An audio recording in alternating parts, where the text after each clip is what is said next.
wani-wanine kowe njotos Begawan Durna. Bagong kowe ngerti ora Begawan Durna kae guru. Ku ya gurune Kakang Mas Werkudara.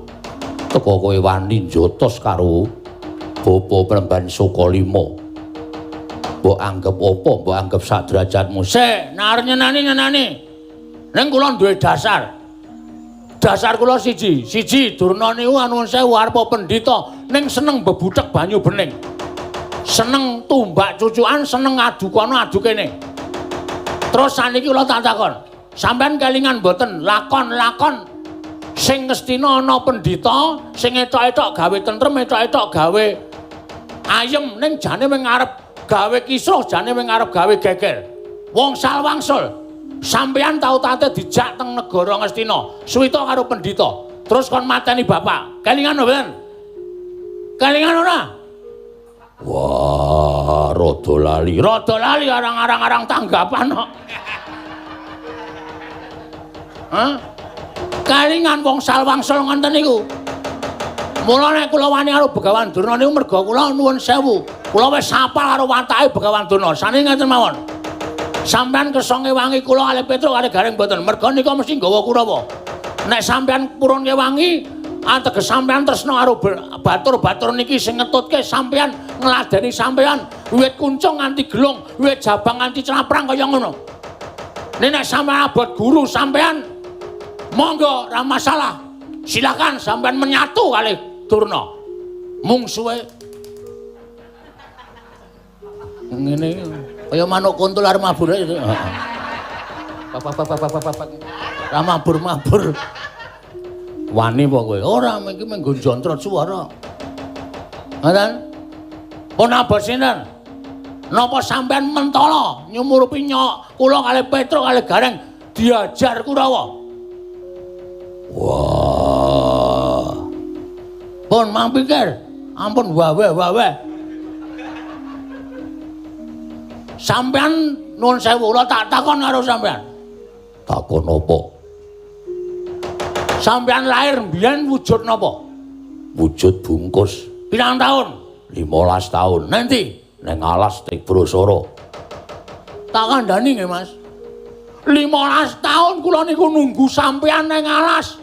Ndonga saben bengi Gusti paringana pepadang bentara kula ben lahir normal.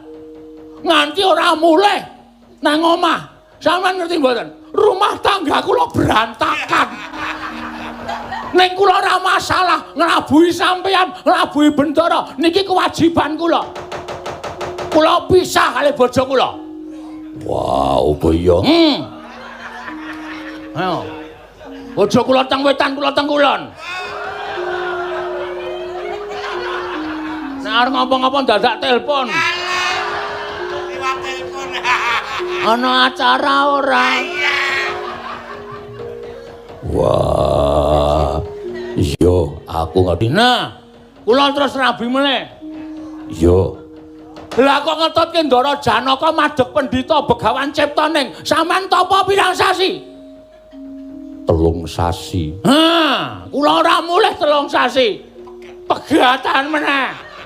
Tak ale belani kaya ngono sampeyan blas ora belani karo aku. Nek sampean ora iso ngundurke Kurawa, ateges sampean mentala karo kula percuma ning nglabuhi karo sampean.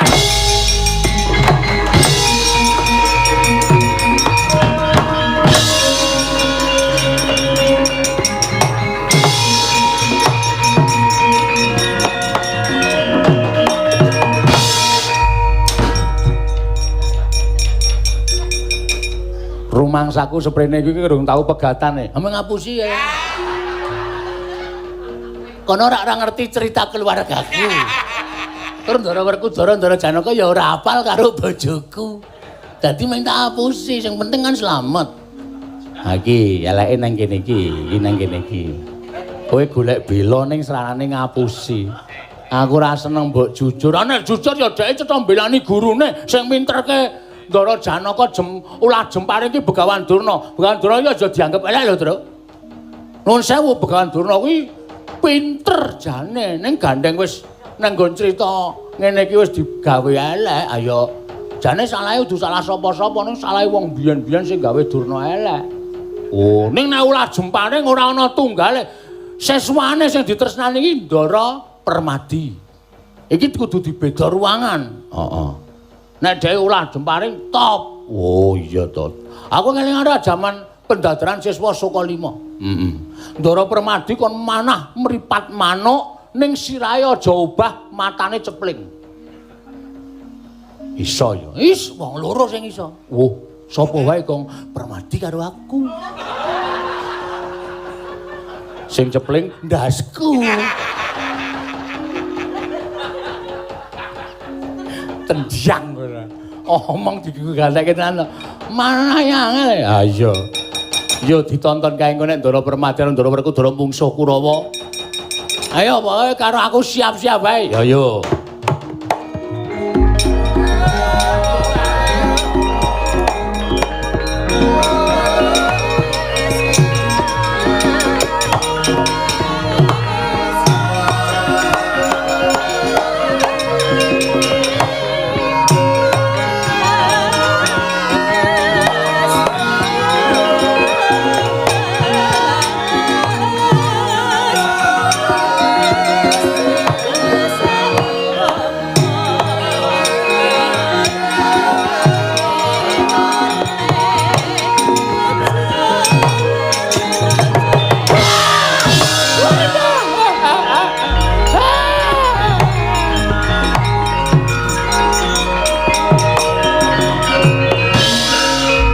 Pandhita kang kirare wangsit pindha kombang ngajaping madu sarining tawang ong susu angin ngendi nggone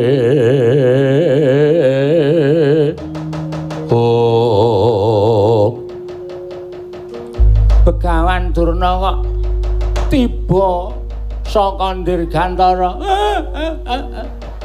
Lha nyuwun pangapunten Mremban.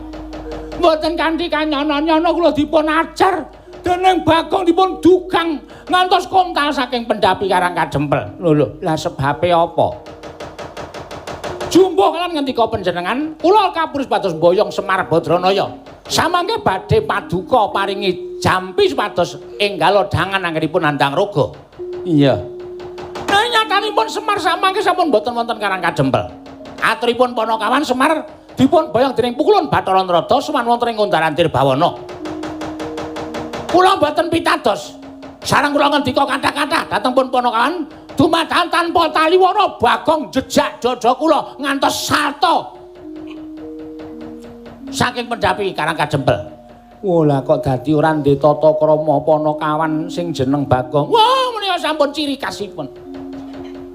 Menawi kalian kula sami sia-sia menemban. Ya wis. Tur ya sak temene Semar upama iso tok boyong mau sak temene ora kok bakal tak tambani Durna. Lho. Lah kersanipun Semar bakal tak pateni. Merga apa ta sebabe Semar kok bakal tak pateni? Merga Semar kuwi salah sawijining wong kang tansah nglicipi carang papak ngicuk-icuk supaya Kurawa lan Pandhawa kuwi ora rukun. Yen Pandhawa karo Kurawa ora rukun, wekasan sesuk bakal dumadi perang gedhe Bratayuda Jaya Binangun ing kono perang ing Pandhawa lan Kurawa. Padha rebut kamukten negara Ngastina. Ya pancen yen ditonton blegere Semar kuwi katone apik, nanging sejatine saka petunganku Semar kuwi wong jahat, Semar kuwi wong licik. Mula kudu tak sirnakake. Lah menika ngaten menemban. Wonten mrika-mrika lenggah. Inggih menika para Pandhawa sekawan cacahipun Werkudara Janaka kula sedewa. Kuwatos raos sing manah kula menawi ngantos mangke Panakawan ingkang boten majeng wonten ing pabaratan. Ingkang gondheli Semar badhe kaboyong dhateng paduka Panembahan. Kumbara Dewa inggih namung Werkudara kaliyan Janaka. Kurawa ora sah melu-melu. Ngedhabiah kokean cacah ngrebda tanpa guna. Tak tandingani yen pancen Werkudara karo Janaka arep dadi pepalanging Kumbara Dewa.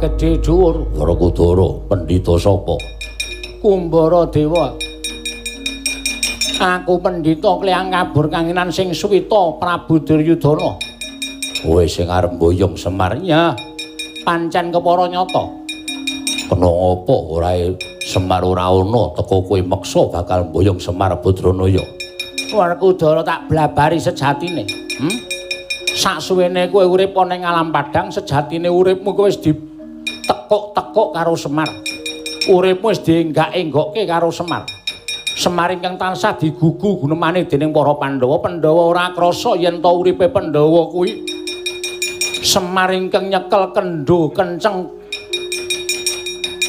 kendhalining uriping para Pandhawa mula ora aneh Pandhawa tansah manut karo Semar kowe ora krasa yen ta uripmu kuwi dipisah-pisahke karo Kurawa. Mula niatku mung bakal ngilangi klilip rukuning Pandhawa lan Kurawa ya kuwi wujud Semar Badranaya kudu tak pateni. Wah, ora lidhok ujare wong daplok. Pendak-pendak ngestina eneng pendhita pikar gawe kapituraning para Pandhawa. Ora minggat saka tak deplok sirahmu. Ayo kowe tanding karo aku Werkudara.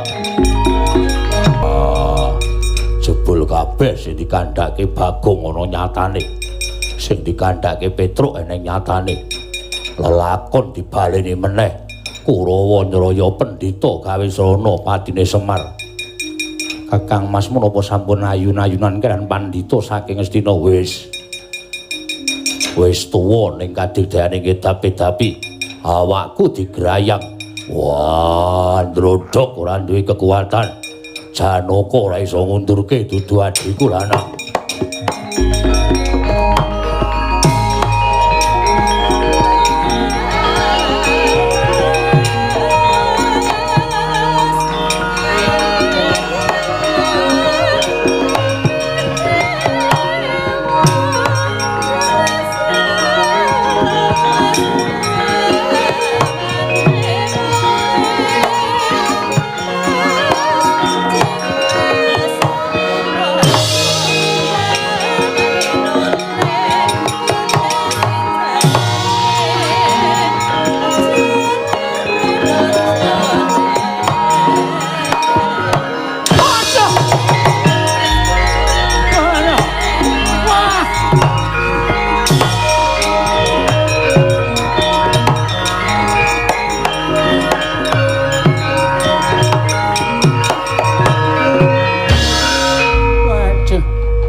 Janaka kuwi pancen wong titis ngembat jemparing. Kena udengku meh wae lukar. Gawe wiranging Begawan Kumbara Dewa. Ya, kowe ijik enom. Kowe ijik titis ngembat olah kridaning jemparing ning aku wong tuwek kaya ngene iki ora permana kalah titis karo kowe aku luwung meguru karo kowe Janaka.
Eling kena pusakaku Kyai Candra Wirayang. Kowe ora duwe kekuatan kowe tak bondo. Tak lebokke ana ing kantong pusakaku sengara kowe iso nglawat mesti bakal tekaning mati.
Sampeyan ampun mendel mawon.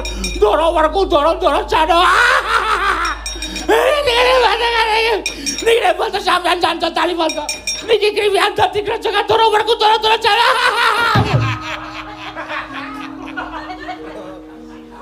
Anarkis. Kowe iki pendak-pendak ngono kuwi lho. Ngopo? Ate. Tak totok sirahmu kowe. Asale kok ora wong tuwa kok nyikut cangkem. Diwasan Den.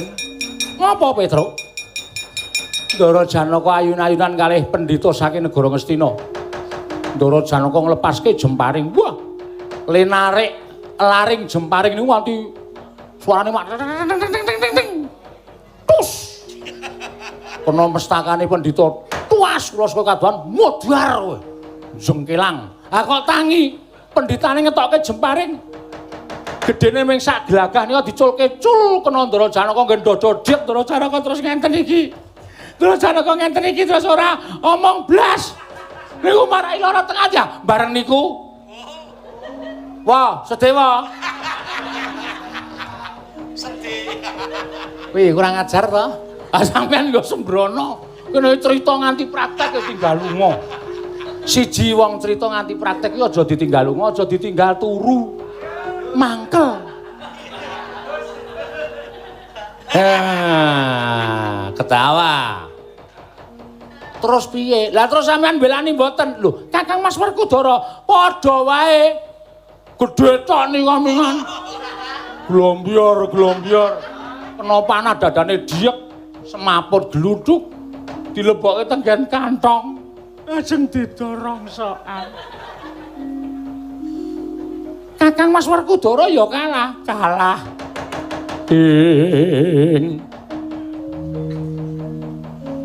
Tan samar pamoring sukma sinukmaya winayu ing asepi.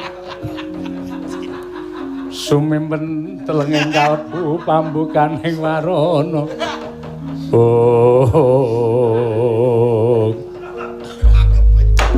Apa? Ora sah melu sedakep. Aku ki lagi matek aji pameling. Aku lho ya pamelang. Kowe nek ora sembrono gah. Ayo wis menengo. Nggih. Sule mboten? Iya to? Iya. Atan samar pamoring sunga.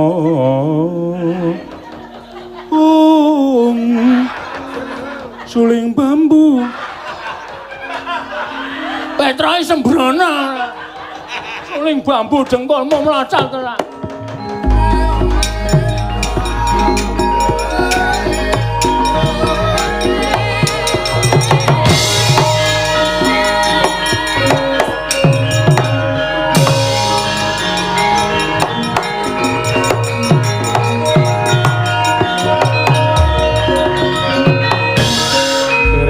Dian Gatut Kaca tinon mapakarya suta tekapira Kresna parta maneher saktinira ing ujaran wang-wang semunggar cita. Gatut Kaca wonten timbalan paman. Kowe tak kandhani ya aja kaget. Apa to sababe dene pun paman nimbali kelawan sliramu? Ih. Karang Kadempel dadi Karang Abang. Merga ketekan Jago Ngastina pendhita anyar katon nadyan wis keladik yuswa nanging kadigdayane ngedap-edapi buktine pamanmu Madukara kepikut dening mungsuh lebu wong tuamu ya kuwi wong tuamu Kakang Mas Jodipati uga kepikut mungsuh ngger Gatotkaca. Ya ana kula nyuwun pamit nrajang barisane mungsuhku sik kowe tak timbali ora takon belani wong atuamu kebarengipun.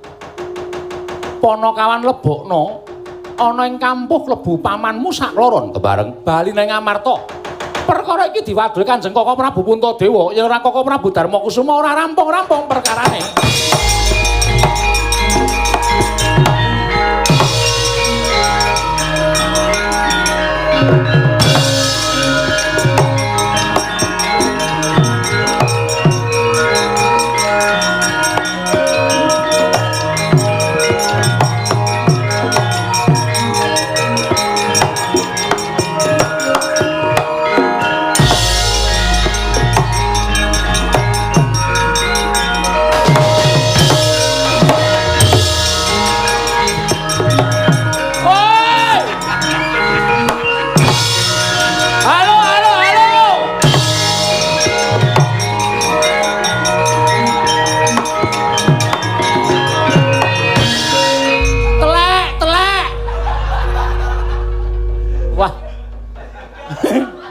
Aku kok yo dadak tengok adoh kowe. Gareng karo Bagong slamet. Dicangking gara-gara kaca bali ning kondurane negara Ngamarta. Aku lah ku ngoyak. Kari siji penumpange kari siji. Aku kok kenake isih muni terus. Wah, lah wis terpaksa melayu ya. Pirikata tian Gatotkaca tinon.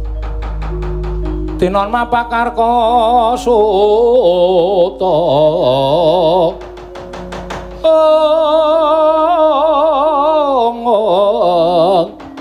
Parto maneher saktina ing ujaran wang-wang. Kulup pringgondani tetuka. Gawe kaget nedhengi awakmu ing Ngamarta lelengganana ing kedaton jero. Tanpa tinimbalan sowan ana ing ngarsaning awakmu Punta. Rimbyat Majana parigawe ponggir atmajaku bocah bagus. Mugi andadosna ing kawuninganmu. Menawi mboten paduka Kanjeng Prabu ingkang paring kepadhang dhateng tiyang sepuh kula kekalih inggih menika Paman Madukara miwah Rama Kyai Jodipati. Tanwandi sak mangke Pandhawa badhe gotang. Lire piye dene sira matur ing kaya mengkono. Nalika Kanjeng Prabu utusan kepundhen Pandhawa sanesipun kinentuwi dhateng Kakang Siwa Badranaya. Nanging dumadakan rawuhipun utusan saking negari Ngastina inggih menika pandhita anyar katon yang sampun laduk yuswa damel geger karang kadempel wekasan tetandingan kaliyan Kanjeng Pamantuwin Rama Kyai Jodipati. Mugi adandosna ingkang mangkahang sesumbar linduk bumi kunjing kumaluduk kuntur ketup lumembak penyu kang kumambang. Ladalah. Ora ora ngira babar pisan malah wong Kurawa mbebutep banyu bening kahanan negara Ngamarta. Lagi bingung gagas Kakang Semar nggone nandhang ruga kok saiki malah gawe cintrakaning adhiku ora mbok balek tak rata Ngastina.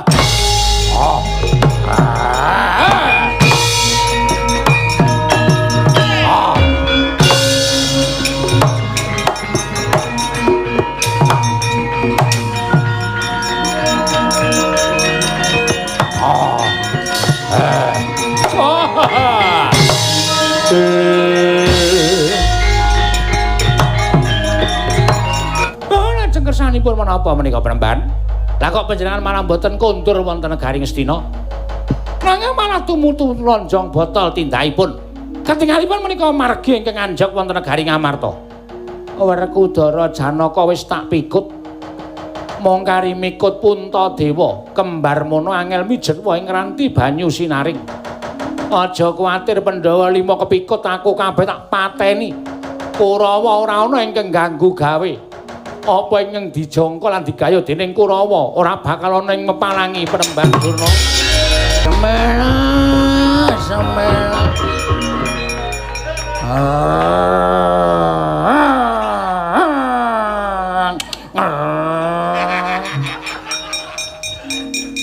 Buta kok kaya Yamaha 75.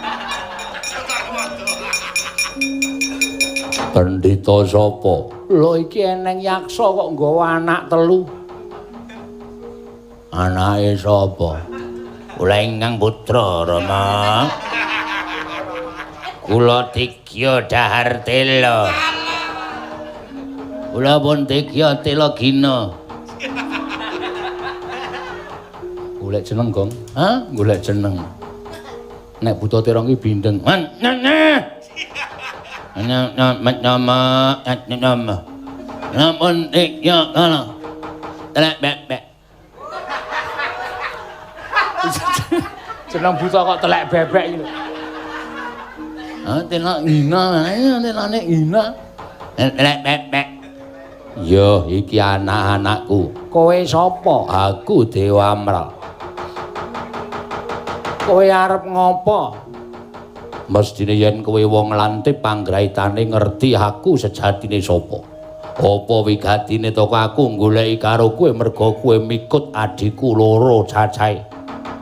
Aku ra nrimakake. Ayo tak jaluk kowe iso ngalahke aku sasat iso njara langit. Wah, untal mangsa dadya slilit tak damu ora bali wujudmu aja tuntang Begawanku Maradewa.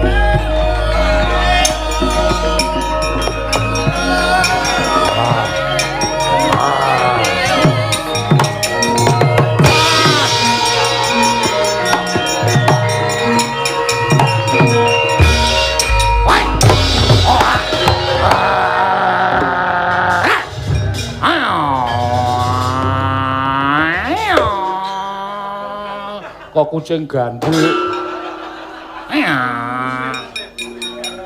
Iki buta kok. Malah kaya kucing lanang wedok do ketemu. Enggak mau. Enggak mau. Cengkrek ora mau. Enggak mau. Kowe arep ngopo?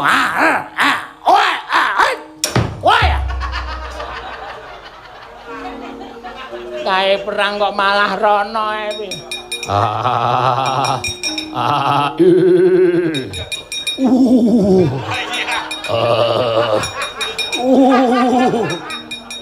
Nek nguyuh lara apa? Anggere madhep rono kok.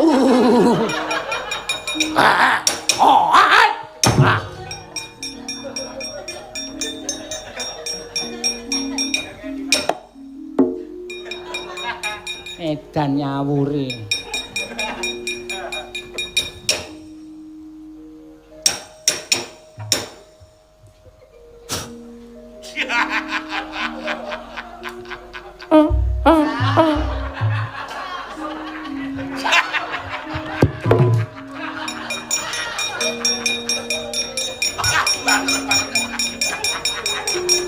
Wong entut ambune kaya obongan ban.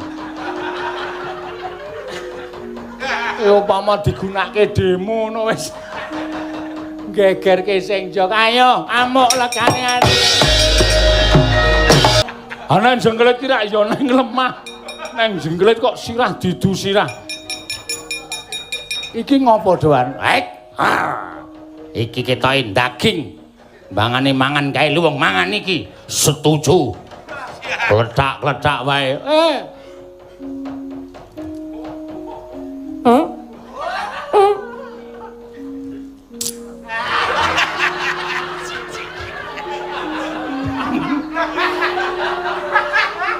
Mir, kono cawek kono.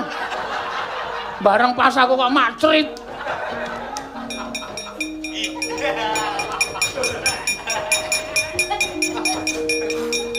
Modar ora musuh bapak meng dintuti badar kabeh. Senengane wong apik-apik kok dadak do dadi buta barang. Kandhane ngeyel Petruk ki senengane ra. Bocah kandhanane. Bagong ku sing marani. Wong kon rasa balik buta barang kok balik buta. Anggepe ngopo ora senengane ora? Semene senengane ora?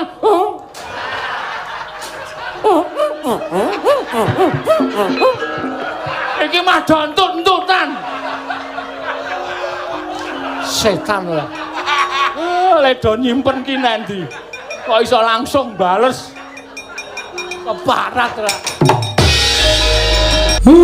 Tak kira sapa lah. Iki kok ora panglik. Penemban Durna sing rawuh nang Karang Kadempel. Nala Gareng. Lah kok iki ting jerdul piyayi-piyayi. Waduh. Iki kok malah Penemban Durna ya sowan mrene, Truk. Weh, lah kok malah aneh to iki.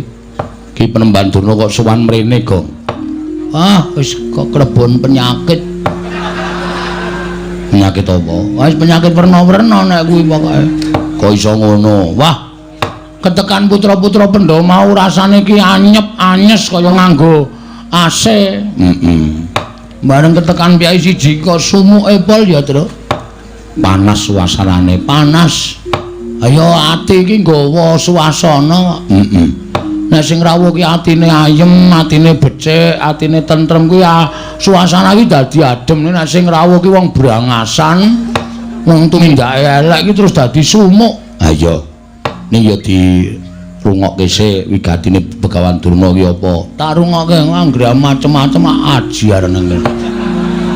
Oh iki pendhita lho, Gong. Ora urusan. Ora urusan pendhita, ora urusan apa-apa. Ngisruh Karang Kadempel ajiar nang kene. Bagong meneng dhisik. Siap. Aku tak nyuwun prisa Begawan Durna. Takoni, Pak. Nek apik sediane diluluske. Nek kira-kira arep gawe kisruh, arep gawe rame, arep nyebar hok. Hok ki apa? Kirek. Wih, hok ki kabar tidak benar itu hok. Penemban wilujeng. Oh, iya Semar. Slamet tekaku ning Sambikala. Arep aku tekan ning papan kene ana swara sing ora kepenak. Ning ora tak anggap ya ben. Penemune wong kuwi dhewe-dhewe tumrap Begawan Durna. Ana sing penemune wong Durna kuwi apik, Durna kuwi becik, kuwi ya akeh. Ning ana sing duwe penemu Durna kuwi ala, kuwi ya monggo. Monggo anggone biji. Kula nyuwun pangapunten anak kula. Ora apa-apa. Wilujeng rawuhipun slamet tekaku. Penemban bekti kula kunjuk. Nala gareng tak tampa pangestuku tampanana. Nggih. Bekti kula kunjuk penemban.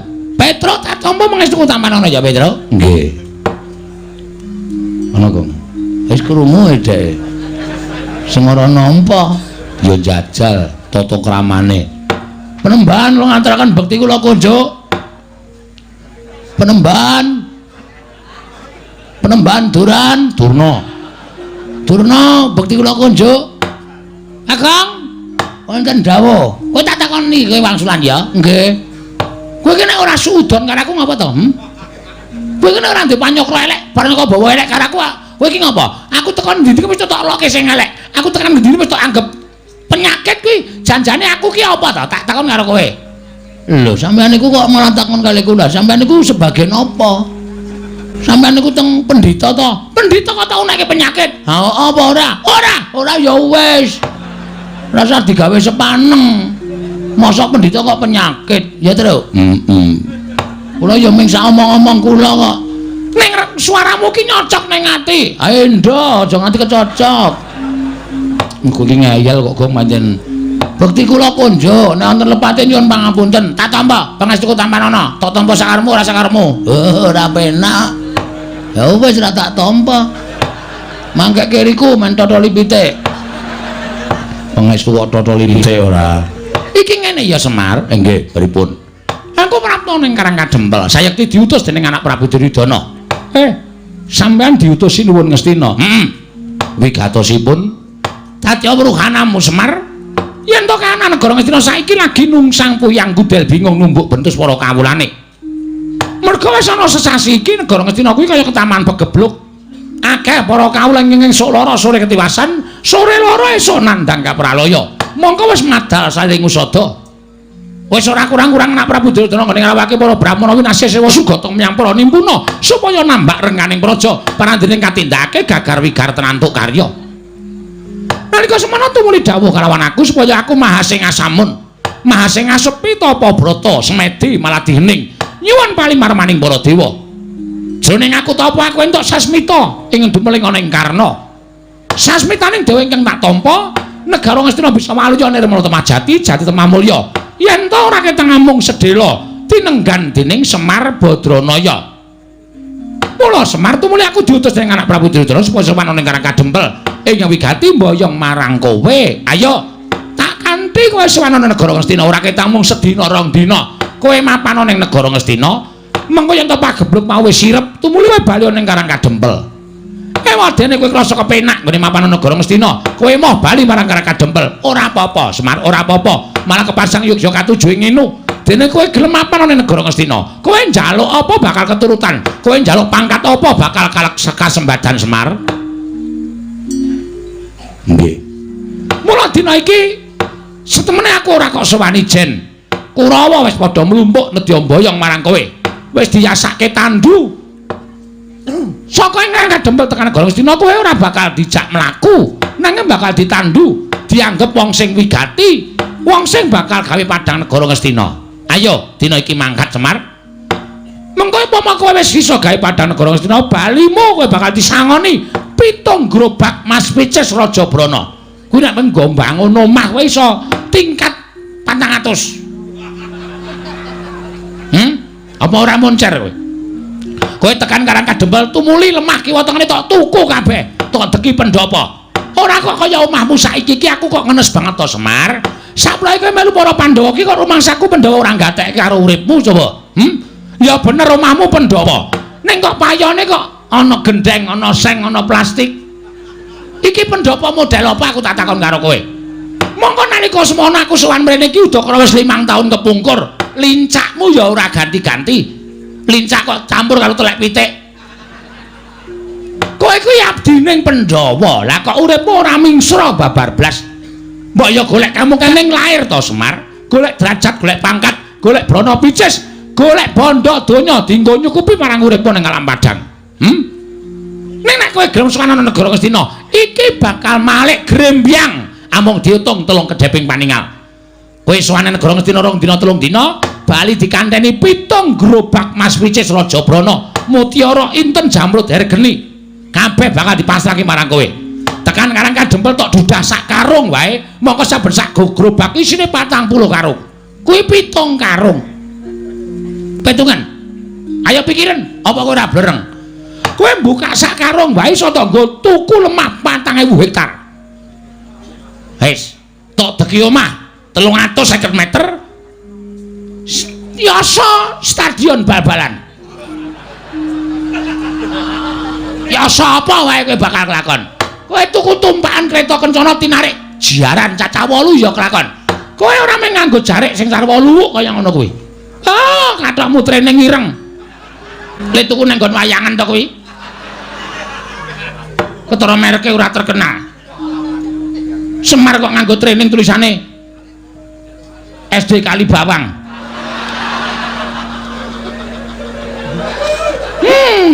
Cetone training le ngenehi kowe dum-duman. Sarungmu ya mung sarung luwuk kaya ngono. Kowe suweng ya mung suweng lombok abang ora ganti-ganti. Kowe sesuk nek wis saka negara Ngastina nganggo suweng sing gedene sak kurungan jago, dumadi saka inten ya iso nganti kewer-kewer kupingmu. Kowe nganggo sarung prada emas ya kelakon. Untumu sing siji kuwi ditretes inten. Dadi nek guyu mak klop-klop ngono. Apa ora glelek? Ora mung kowe sing sugih, nala gareng Petruk Bagong gawekno omah kabeh. Ora kelong bandamu tak kandhani. Nek isih kurang nyuwuna marang anak Prabu Duryudana, mesti maringi karo kowe, ora bakal wegah. Wong urip ki mboten anu lho Pak. Mboten napa jenenge iki ngawula bondo donya. Arep kokean bondo donya nek atine ora tentrem ya terus heeh. Nek cara aku mbok wis Pak urip ngenten iki malah kepenak. Ya, Gong. Ya ora ana ya penak sugih. Maksude piye to kuwi? Gelem omar. Lho. Ana aku njaluk 2 karung. Tanggone nutup utangku. Terus tanggo yasa omah. Ora apa-apa mung sedheloke kok. Kowe tekan negara Ngastina kok diobongi menyan. Terus kok nek negara Ngastina Padang mulai nggawa 7 gerobak. Wah, gleleng, Man. Wis yasa pendopo. Karo yasa sarean sisan nggo kowe. Kuwi lak kurang ajar to. Bapakne kok yo, engko nek wong melarat terus dadi sugih iki nyok kaget lho, Truk. Serangan jantung. Ayo, Semar mbuka sak karung biak isine Mas Inten terus nyekeli dadane. Mati. Terus karunge ditumbang 3. 7 karung, ada. Gareng sekarung, kowe sekarung, aku 5 karung. Wah, kowe iki senengane kok arep-arep menang terus ora. Kowe manut ya Semar. Wis, kowe mangkat to dina iki. Nek wadene kowe ora gelem mangkat, kowe ora gelem sebudal ana ing negara Ngastina. Aku diparingi Purbawasesa. Diparingi Purbawasesa dening anak Prabu Duryudana. Dadi aku ning duta kongkonan ning duta ngrampungi karya. Kowe kudu kelakon sowan negara Ngastina. Tinimbangane kawula Ngastina entek mergo ketaman pegebluk. Aku bali marang Praja Ngastina ora gandeng karo tanganmu, ora iso nyowanke karo kowe. Wanter ngendikane anak Prabu Duryudana. Begawan Dura bakal dicopot kelenggane. Yen perlu bakal dikethok gurune dening anak Prabu Duryudana. Mula sowanmu iki mau nyelametke uripku ya Semar, kejaba nyelametke uripku, kowe manut karo aku. Ewadene kowe ora manut karo Begawan Durna. Tak kanthi ning Ngastina kowe ora gelem, tinimbangane aku mengko mati dipejahi dening anak Prabu Duryudana. Oh, awulung kowe sing tak ruda paripeksa. Kowe sing tak jiat. Nganggo cara kepiye wae kowe kudu tekan negara Ngastina. Bangga, najan kowe mlayu tekan ngendi paman. Kowe bakal tak oyak, tak kanthi menyang negara Ngastina. Yen kowe ora gelem, sing tak katutke dosamu, kawula sakarang kadempel. Tak bumi angus dina iki Semar.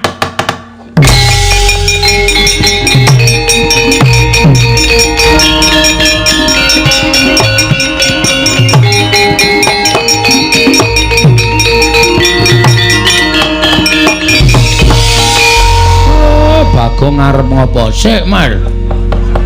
Tenang, Mar. Iki ana kata-katane Durna sing marai atiku merkitik. Merkitik piye?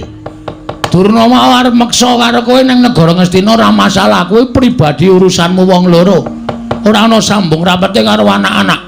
Ora ana sambung rapete karo kawula Karang Kadempel. Ning bareng Durna ngucap, nek Semar ora gelem diboyo ning negara Ngastina, kawula Karang Kadempel arep di bumi angus. Iki nang kene iki sing marai muntap aku, Pak. Pak kok, Pak. Aku muni Pak kok. Heeh. Ameng lirike kok krungu ya, Mil. Iki nek omong sok kebablasen ora. Iki sing marai aku ora seneng, iki sing marai aku ora trima. Nek masalah kok diembet-embet karo kawula Sakarang Kadempel. Aku tak takon, kawula salahe apa? Kawula ora ngerti kentang ki muling lelakon pojok plereting kanan. Kok arep di bumi angus karo Begawan Durna. Ora sadar dhek nek dhek iki omong ning ngarepe ketua pemuda Karang Kadempel. Sapa gong ketua pemudane? Aku. Kowe to saiki? Aku saplai menang voli. Wah. Kamu menang voli kok dadi ketuamu gleleng padake toser. Wo. Gaweane ngumpani tak umpani swara semet, tak umpani swara semet. Lho, kok voli kok umpani swara? Dolop kok mingan. Dolop-dolop ora. Nemban, ngapa, Bagong? Kowe kok maju ning ngarep aku? Aku kan ngurus omonganmu. Ngurus perkara omongan sing kepiye? Kowe mau omong muni piye? Lho, kowe kok ora basa karo aku? Oh ya ora penak suarane. Gunane apa aku mbasani pendhita sing ora penak suarane? Kowe sadar ora to? Nganggo jubah putih, kethu putih kuwi pambegane ya putih, resik atimu. Nek sing putih mung jubah karo kethumu, nek atimu letek kowe pendhita ndok basa. Penyakit kowe. Mulane ndi-ndi anggere ning Durna geger, ngendi-endi anggere ning Durna geger. Kowe menghasut dengan kata-kata sing ora bener. Loh. Aku muni piye kok kowe nesu? Kowe mau muni piye? Sing arep tok bumi angus apa? Karang Kadempel. Karang Kadempel ki masyarakate akeh. Masyarakate Karang Kadempel ki pirang-pirang? Ana 1444 kakak. Nek 1444 kakak kuwi tok bumi angus, berarti kowe mateni wong pirang-pirang. Kowe mateni wong pirang-pirang. Kowe jagal menungso kowe, Dur. Hah? Kowe udu pendhita kowe. Kowe pembunuh kowe. Kowe ora wangun kowe nganggo sandangan pendhita. Nek arep mboyong Semar, aja nyangkut-nyangkut karo masyarakat Karang Kadempel. Aku nesu ngene iki ora mbelani bapak. Ning sing tak belani Karang Kadempel. Iki bumi wutah getihku. Iki bumi kelahiranku. Bumi yang kaya dengan adat budaya yang ada di Nusantara. Iki ngapa ya Bagong, iki ngapa ya cah edan ora. Nesu kok dadi deklamasi. Dadi nek bumiku iki arep tok ganggu gawe, aku ora ikhlas, Dur.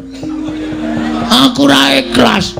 Nek aku wis muni ora ikhlas, rawe-rawe rantas malang-malang tak putung. Ora nyawang kowe iki derajate apa? Ora nyawang kowe iki derajate pendhita. Nek mung arep gawe geger, arep gawe rusak, ajange diadane Bagong. Wah, edian Bagong. Ora usah cerewet kowe. Iya. Ajange diadane Bagong. Enteni nang kene. Nang ndi, Gong? Salin. Wah.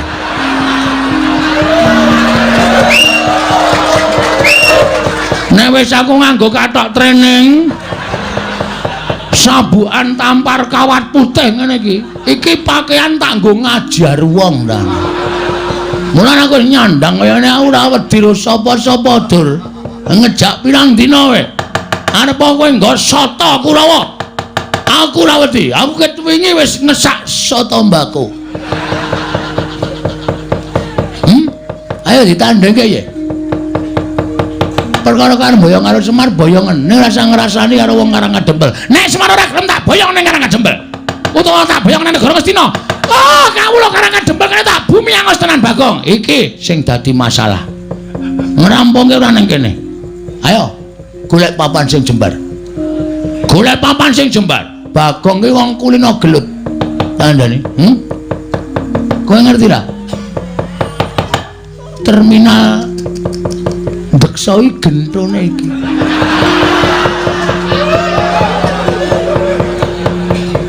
Aku neno wis insap. Aku wis ora manggon ning kono mergo aku wis tutuk lekku. Edan cara mbiyen. Dadi nek arep golek masalah karo aku ketangga karo Dur. Lho, nek ngono kok wani karo Durna? Genah wis ucul klambi ora wani piye? Wis nganggo training kaya ngene kok. Ki nek nggo nendang ora bakal suwek. Hah? Wong wis suwek ket wingi kok. Oh, ha iso ngono kok. Wah, iso mlebu tangan. Mula aku nek kukur-kukur penake ora jamak-jamak. Anggere turu tak kukur kaya kejel-kejel. Dapure ora. Mula ana bedhekan bakso apa sing paling enak? Ya kuwi bakso dikukur esuk-esuk. Tak printeng dasmu lho Gong kowe iki omongane ora. Ayo, nendi pampane neter ketiket. Oh, Bagong pepalange Bakawan Durna. Ora minggal ayo metu coba. Ayo tak tutke Bakawan Durna. Pisan. Bocah kok kandarane angel. Bocah kok semene. Nah dedelke BH. Aja omong karo Bagong. Bagong nek omong cangkeme elek ora. Iki gawe masalah ngerti ra? Gawe masalah ngerti ora? Ngerti. Lah kok tok gawe masalah pancen tak sengaja, Pak. Aku ora mbelani kowe lho, Pak, kowe aja GR. Aku ora mbelani kowe. Kowe arep perkara arep diboyong karo Durna ora masalah, terserah. Kuwi perkaramu. Kowe arep nggawa 7 gerobak karo ngisi mas, monggo aku ora pengen. Nek Durna ngrasani katentremaning masyarakat Karangadempel. Iki Pak, sing wis diresmi dilantik dadi ketua pemuda. Iki dadi kewajibanku tentrem lan orane desa. Kuwi ning pundhake para nom-noman, ora kok malah nom-nomane padha teler-teleran. Padha dolanan obat. Manusia macam apa kuwi? Terus di mana? Di mana tulang punggung negara nek tulang punggunge wedok teng gloyor ora karu-karuan, negarane remuk. Mula aku kudu sesanggem, aku tak rampungake. Aku adoh saka minuman keras, adoh saka obat-obatan. Sirku ngopo? Gawe tentrem Karangadempel. Nek ana sing ganggu Karangadempel kaya Durna kuwi mau, aku sing ora nrimake. Tepuk tangan. Wah, tepuk tangan kok dikon. Ya wis rasa itu.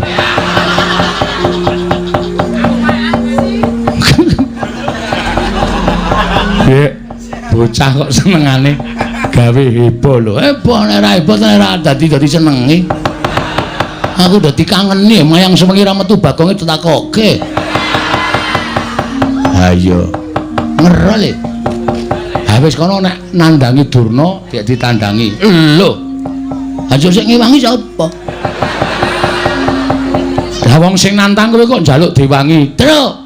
Ngewangi ora kowe? Aku ora ndek masalah apa-apa kok. Aku ono dirampungke dhewe. Aku le ngoyo perang Rukurawa ming labuhi lambimu mbok yo men. Lah kowe ora ngewangi aku kok. Lho, ngapa aku ora ndek masalah apa-apa kok? Ya wis, oke. Kowe ngono saiki karo aku. Ora masalah. Dikira aku terus ming semendhe karo kekuwatanmu apa, Truk? Dumaku anake Semar sing dhuwur dhewe, sing jangkae amba dhewe, sing kekuwatane gedhe dhewe. Kowe tak suwuni tulung nyingkirke memala Karangadempele wangsulamu kaya ngono. Oke. Tak titani omonganmu esuk sore iki. Asli aku tak titani. Wah, anggere kowe njaluk tulung, Gong. Iki, Gong. Tak preke omongan. Wis ora sambung kowe aku. Gus, apa? Sampeyan sayang mboten kali kula? Lho, Kowe iki abdiku, Bagong. Mongko kowe abdi sing paling nyenengke. Ngamarta ki nek ora ana kowe ming ana Gareng karo Petruk karo bapakmu ki ora gayeng. Ning nek ana kowe dadi gayenge ora jamak-jamak. Ngamarta dadi kaya kebak kabagian. Betul. Terus mengenai hal seperti ini, sing endi? Durna niki wau lho. Pun kula tantange. Sing nantang Durna sapa kula? Sampeyan prisa to? Iya, aku ngerti. Lah terus napa sampeyan mboten ngewangi kula? Lho, Bagong, kowe arep gelut karo Durna to? Nggih. Aja kuwatir, aku sing ngrampungi. Kok durung ngambung barang. Saking seneng kowe. Daratasena apa? Kowe sampean sayang kula mboten? Ora. Mbok sayang yo. Lah piye kon ngajar Kurawa? Wis kowe lungguh sing kepenak. Engko Kurawa tak jotosane. Asik. Ndara Gatotkaca. Piye Bagong? Kula dipotoli sirahe. Yo, aja kuwatir potolane. Wong sik drat-dratan langsung dicabut kae. Yo. Ben rusak ora iso didandani. Yo. Ndara Antarja, apa Bagong? Kula disemburi ape? Yo semburane. Ben do mlonyo awake men do mundur saka areng kadempel. Yo, engko nek Durna mangkano maju perang krubut wong pirang-pirang. Yo, aja kuwatir. Ndara Bimanyu, apa Bagong? Sampeyan tahu to? Pas ngelak niku kula goleke unjukan mlayu aduh banget nganti kula gembrobyos. Iya. Pas teng tengah ngalas kelingan to? Iya. Pas pados Wahyu Cakraning ra? Iya. Dados pendhita? Iya. Kelingan mboten? Kelingan. Berarti lelabuhan kula gedhe tumrap sampeyan ora bakal tak lalekake. Saniki kula nek ke taman kanan kelingan mriki panjenengan pripun? Aja kuwatir aku mbelani kowe. Sip. Ora butuh kowe nyok. Lha edan ya. Bagong ngrayu sapa-sapa kok ya iso to ya. Padhake ora butuh kowe, terus ora butuh Gareng. Iki lho rekan-rekanku. Wis siap nandingi para Sata Kurawa. Oh, ngoten. Awong ya urung do mangkat kok. Kaya kowe iki bombong-bombongo. Oh iya ya. Niki lajeng mangkat methuke Kurawa njing napa? Lho, aku manut kowe. Kowe iki ketua pemuda to. Aku manut ketuane. Oke, ketua pemuda memerintahkan anak-anak Pandhawa budal sekarang menemui. Aduh, kok. Lho, ana apa? Anu Sata Kurawa. Dibuat mundur. Pukul mundur para Sata Kurawa. Mangkat saiki, Bagong. Budal samrika. Ngestoke dawuh, Bagong.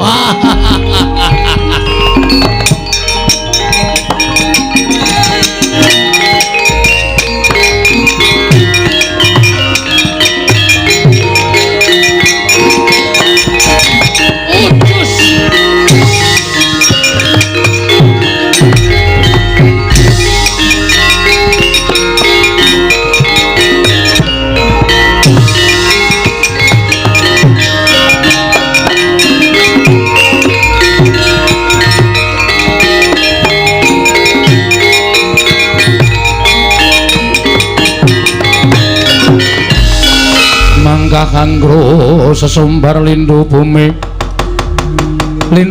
kuncing kumaludu kundur katup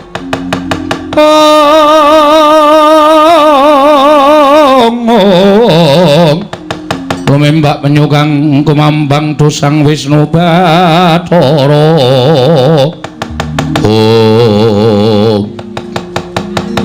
Bagong samai, aku kok kaya urung tau tepung. Lho, aku Kurawa, piranganing Sata Kurawa.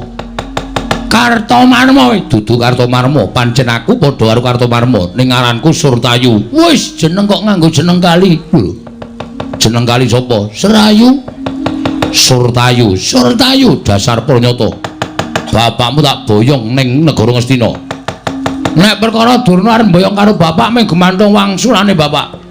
Bapak gelem apa ora? Nek bapakmu ya wis wong nyilik wong ngomboyong ki adile sing diboyong gelem ya mangkat ora ya wis. Ora kok meksa sak penake dhewe. Terus arep gawe geger karang kadempel. Bagong sing ora trima. Tantrimaning Bagong Durna tak tantang aku ngerti nek Durna nggawa Kurawa. Ayo, krubutan legane atiku. Boyongan Semar nek iso nglangkai kuwandane Antasena. Ngapae? Aku sing tok ajokke. Ha sampean iki aja ngewangi kula mboten, ngewangi kowe. Aming ditantangke kok nesu. Wong iki wong tuwa dikeplak. Salah kok omongane ting clemong sak penake dhewe. Pun pokoke sampean siap, begitu niki wani sikat. Yo. Karo ketua pemuda ora kena ngayal. Iya, iya. Nyepelekke ora. Iki jagoku. Lho, Antasena. Heeh, Pakde. Aku sing ngewangi Siwa Badranaya ya kakekne Semar. Nek Pakde Surtayu ora gelem mundur sak Kurawana aja takon dosa aku sing ngarep mundurke Kurawa. Mulane Bagong Gembila sirahe gleleng pacake. Jebul didombani karo Antasena. Pancen bener, nek ora ana iki apa wani aku. Aku wonge jujur kok. Gandeng ana para putra Pandhawa mula lambeku sak penake dhewe ling jeplak. Mergo aku dikewang karo anak-anak Pandhawa. Ayo. Sirnana Ndara Antasena, boyongan Semar. Nadyan kowe diwangi anak-anak Pandhawa sepuro kekuatane anak Pandhawa. Apa kira-kira iso ngalahke para sata Kurawa sing dadi nyatane minggir jajale Antasena. Siap Den, siap Gong. Maju. Yo. Bagong. Ah sapa kowe? Aku nek ngene iki ora iso dindake. Ora sampe naik dhewe. Loro e.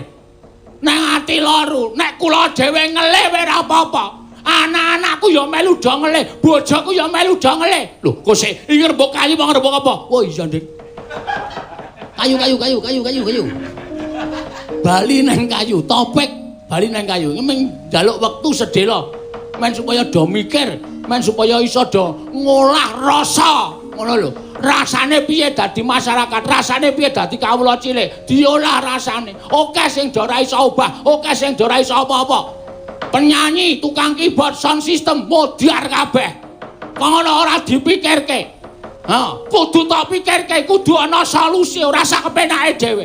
Ora mung do ndekem, ayo kudu nyuwara tumrap aku ngono kuwi.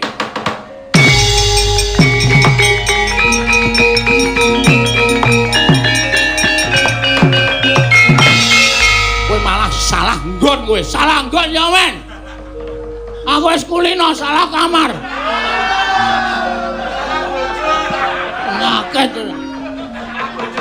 Yen ngono kowe wani karo Baladewa, sing tak wedeni apamu? Aku arep anggere alasan dasarku bener karo sapa-sapa ora wedi. Aku ora wani karo sampeyan, Mas. Aku mengelengke karo sampeyan. Nang isor sampeyan ki menungso akeh banget. Nang isor sampeyan ki menungso akeh banget sing butuh sandang, butuh pangan. Ngono lho, gawe solusi ora sak kepenakmu dhewe. Ngono lho, karepku ngono kuwi ora metu jaba gledek kok. Menungso akeh karo parus jajan.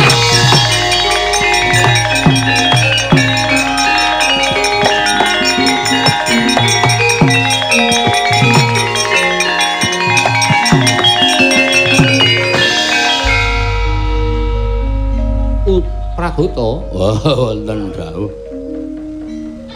Wilatan. Nggih, kula lepat, mangke kula singkirke. Yen mapunten sugih. Mlarat. Sugih. Oh, sugih.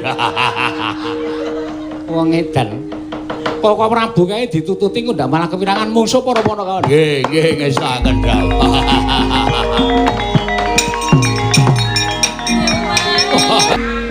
Mek ucul nyawaku ning ngono. Kowe alasan tuku rokok. Wah, wis ngetokke unek-unek ing atiku, Truk, mbangane dadi stroke. Ha iya. Mbangane dadi penyakit tak loske wae wis nyatane ya unek-unek ing atiku ya ngono kuwi ya. Ha iya. Ora apa-apa. Men do mireng, men do dipenggalih. Upama dene ora mireng ya berarti ya wis mili. Terus piye iki? Baladewa nesu. Ha. Mana wae ora minggat. Glandeng nengkala. Mulai ya. Ah terus? Ha piye? Nek aku ya ora wani. Wah.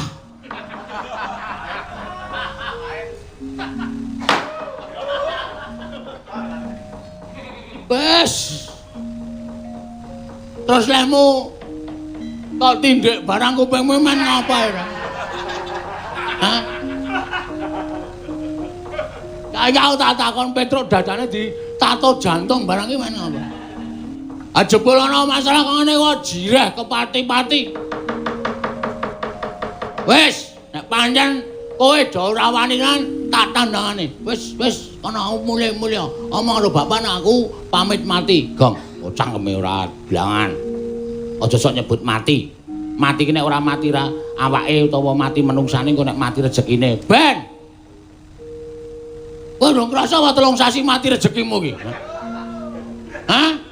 Isi arep ditambah sesasi mati rezekimu kuwi. Ya melet-melet kowe. Iya ning ra ya ngawas ora iso nganggo peraturan apa kowe ora nek dinengke manut ngelih sesasi. Ha iya. 2 dina wis melet-melet e. Minggat. Kok malah ditundung. Lunga. Iki Baladewa tekan kene tandangane. Meneng nganti kowe ana apa-apa, ra wis percaya aku. Aku iki wonge penemu aku wae yang bener wis ora bakal aku wong bener kok kalahi ora bakal arepmu. Aku piye, Gong? Ana tuku rokok meneh. Tuku rokok meneh. Wis e. Wis tuku meneh sewadang kok udut mboko 5. Ana guys. Ngelulu. Senenge ngelulu arek. Ngelulu ya men. Aku lagi esmosi bengi. Iya ora usah dadak bengok-bengok kaya ngono kuwi nek sesuk bengi suarane entek ora. Tuku. Suara kok tuku ora. Aku cah kendel kok wadake. Tandangane. Nek pancen ora menehi kayu Jatiwangi dienggo syarat bapak. Percuma aku bali ora entuk gawe. Ucap kacarita. Nalika semanten eling-eling ki Lurah Bagong winong wong dewani. Ana kilat sak glebyaran ingkang andilat. Anggane iki Lurah Bagong, ical wujuding Lurah Bagong salah kedaden kaya wujud Prabu Baladewa.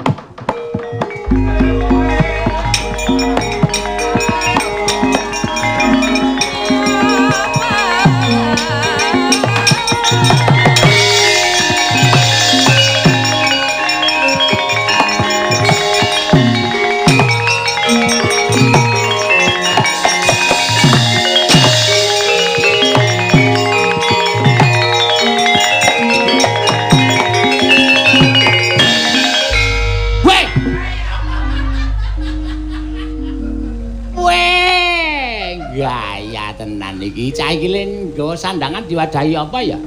Truk? Rene ya, Truk? Ngopo? Waduh. Kok ngeleleng? Kowe do ngopo ya kaget?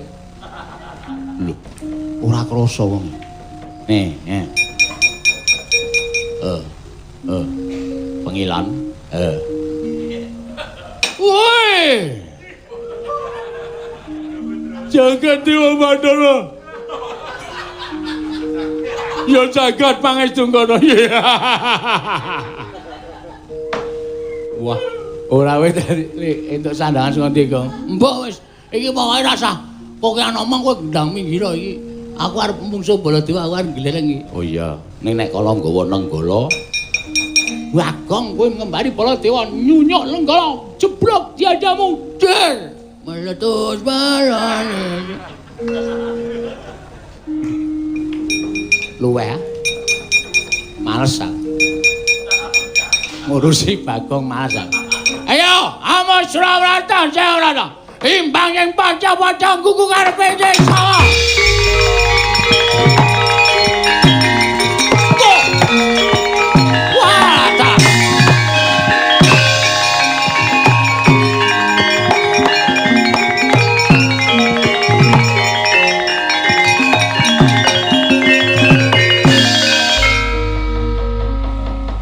Menungso ratanan saya ngece Maranata Mantura Prabu Baladewa.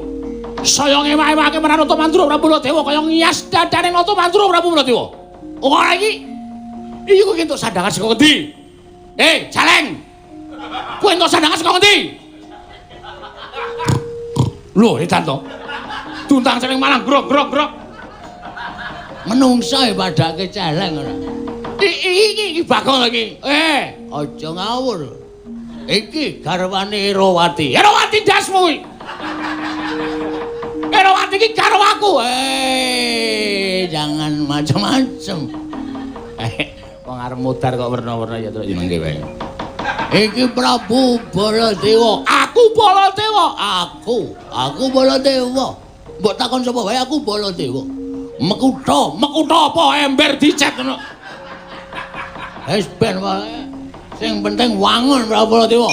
Saya ngelayan untuk mantra Baladewa. Ora minggat bali nang Karang Kadempel. Lakon tak ajar dening aku. Kowe sing tak ajar kayane.